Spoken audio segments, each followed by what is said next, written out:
Hello and welcome to Halloween's edition of Mindful Monday. I hope you're all having a spectacular day. My mother texted that to me and I had to share it with you. It's like dad humor, only mom humor. Anyways, today we're here to talk about how to overcome fears and live the life you want. So I love doing presentations or working with clients on fears and anxiety. It's one of my favorite topics. So I'll try not to go too long on this.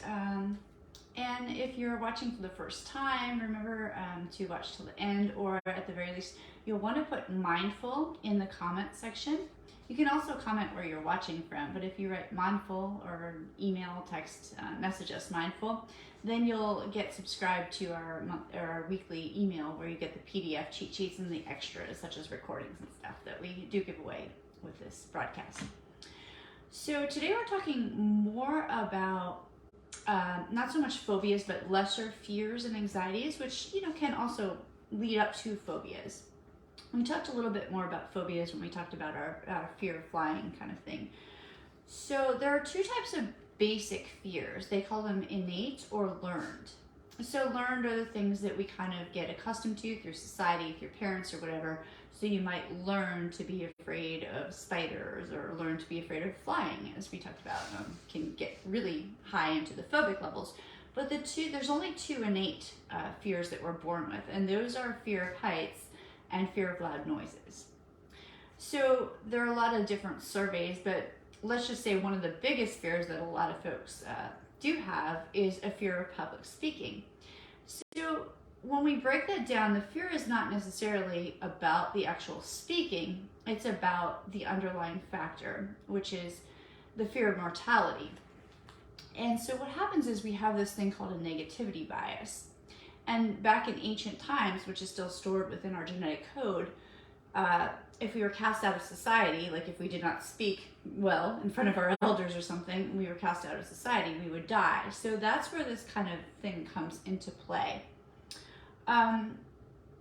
Overcoming fear also, I should say, it's not so much about, in olden times, not so olden, but back in the last century or even early 2000s, we used to like to tell people to manage their fear.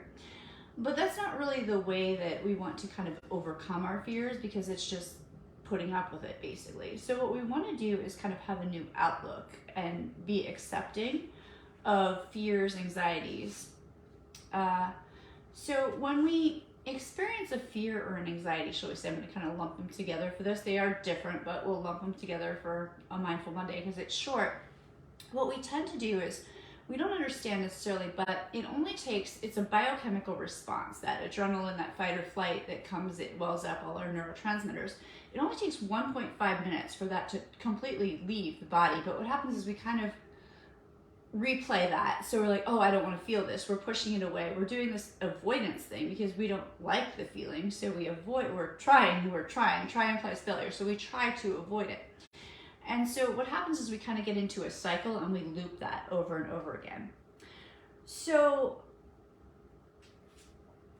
there are a few things that we can do, knowing that fight or flight is a natural response. So we can't get rid of it. We need it to survive. So some of the things that are most effective, shall we say, about calming that fight or flight response are going to be taking those deep belly breaths. In yoga, we will call that dirga. You could use ujjayi. I actually teach workshops in this. There's a lot of different types of breathing, but basically, if you think about, say, a baby or a puppy or a kitty, and if you watch them breathe when they're sleeping, you'll see their belly rise. And here we like to kind of squeeze into our skinny jeans and not use that. When you're breathing in your chest, it's your fight or flight response. So if I were to jump at you, like boo for Halloween, you go, and you catch your breath in your chest. So that's your fight or flight. But when you're taking that breath all the way down into your belly and inflating your belly, drawing it in, that's going to stimulate what we call the vagus nerve, 10th cranial nerve. It contacts every major organ in the body. And when we stimulate the vagus nerve, we move out of fight or flight into rest and digest. So those deep breathing techniques are going to be key for this. Another thing that's key is movement. So we kind of tend to freeze, fight, flight, freeze, and faint. There's 4 Fs now.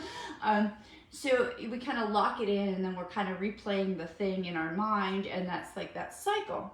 So moving is actually, even though it doesn't necessarily feel good to some folks, movement is actually key to kind of moving it. When we have fight or flight going on in the body, the brain, we tend to be locked into one hemisphere of the brain. And if we move the body, we're using both sides of the body, both hemispheres of the brain, and that tends to move a fear, trauma, an anxiety around. So you can simply walk, you can, I don't know what I have here that's, you can take a stress ball or something you have. I just have a little hair tie, and you can toss it back and forth. You could clap your hands using both sides of the body, both sides of the brain. You can do that EFT. We've talked about it in, or tapping. We've talked about it in other Mindful Mondays. Basically anything like that. You can even just rub. Havening kind of has affirmations and kind of rubbing the shoulders. So that's going to enact both sides of the brain. Another thing is we can even use some yogic kind of philosophies. I'm now a professional yoga therapist as of a few days ago. So if we want to use yoga to solve or to help with fear or anxiety kind of thing, when we're doing forward folding, it's calming to the body. So that can be calming. You can kind of round yourself down and take those deep breaths in that. And there's different hand positions or mudras. You can lift the right hand, place the left hand in front of the belly, navel, or just rest it on the lap. Kind of create a mantra here. It's a mudra that is very calming and grounding. You can say, I live fearlessly day to day, something like that. Some other things, techniques that we can do is sort of autogenic. So you can, if you're feeling a little bit of that tension in the body, if I just tell you relax, you're gonna be like, I can't relax. So you can inhale and tense up all of your muscles on purpose, tense them up even more. You can even hold the breath for a moment, and then you can exhale and let them all go. So you'll feel that kind of really helps you to let go. I like to use aromatherapy, as in anchoring in. So I'll take my deep breaths, anchor into positives, and I use lavender, and I'll smell it, lavender oil that is, and it's calming to me. But you can use a different scent or oil, or you can skip that altogether. Some folks don't like that kind of stuff. You can utilize what we would call bhavana in yoga therapy, and that's kind of like envisioning, and you might do this with chanting. It's envisioning a calming image, something that brings you calm and peace, and then you can kind of draw that into your heart. And so these are kind of other anchors, if you will, if you're into the NLP hypnotic thing. We can also smile. So it sounds so funny to say, but if you think about it, when you're stuck in that fight or flight, you're kind of like, And so just turning up the corners of the lips and then really letting the smile, whether you do it with an image, a thought, whatever it is for you, letting your eyes really smile, that's going to relax your jaw, the base of your tongue, which kind of connects down into the pelvic floor, and it's going to loosen everything up. So it's like a mind hack to loosen up the body, to loosen up the mind. Sometimes we have to loosen up the mind to loosen up the body, and sometimes we have to loosen up the body to loosen up the mind. Shamans also used to say that naming a strong emotion or feeling, so instead of avoiding it, if I was like afraid of, I don't know, I'm not, but let's say I'm afraid of spiders, I'll be like, fear, spider, and I would name that, then that would kind of take away the power. So Tara Brach, who is a PhD and a wonderful mindfulness meditation teacher, she teaches us to use the RAIN technique. And so RAIN is an acronym. It's R stands for recognizing. So you're going to recognize what is happening. You have to kind of pause, because when we feel fight or flight kind of enact and take hold of us, we're like, oh, I don't want to feel it, and push it away. But you want to recognize, and you want to be like, okay, so this is what's happening. And then the A is to allow, because again, we're pushing away. We're like, oh, I don't want to feel this, that experiential avoidance.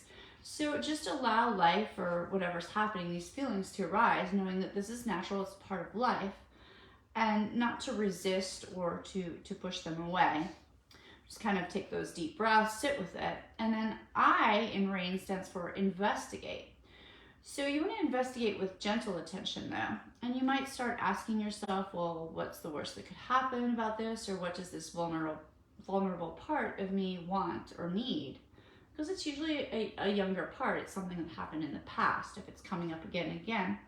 And then you can say, are there any kind of words or anything that might help soothe this part?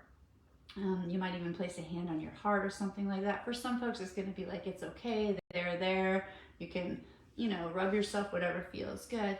And then the N is going to stand for nurture, which is that nurturing thing. So you can breathe and you can be with an emotion or feeling. You don't have to run from it. You can just be like, okay, they're there, kind of thing. And so that is a way to kind of self-soothe, as well as to sit with and to find out what is kind of underlying, or where the feelings came from, the emotions came from. So those are some of the basic kind of techniques.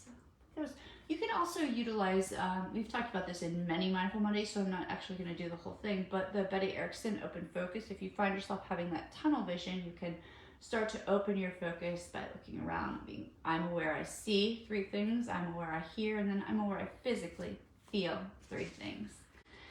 So we have spent about 11 minutes just talking about this. For those of you that are part of our Mindful Monday, I will also include a recording in the email. But I don't want to keep you too long. I want you to go out and have a spooktacular day. So thanks so much for watching, and have a great mindful and spooktacular Mindful Monday. Bye-bye.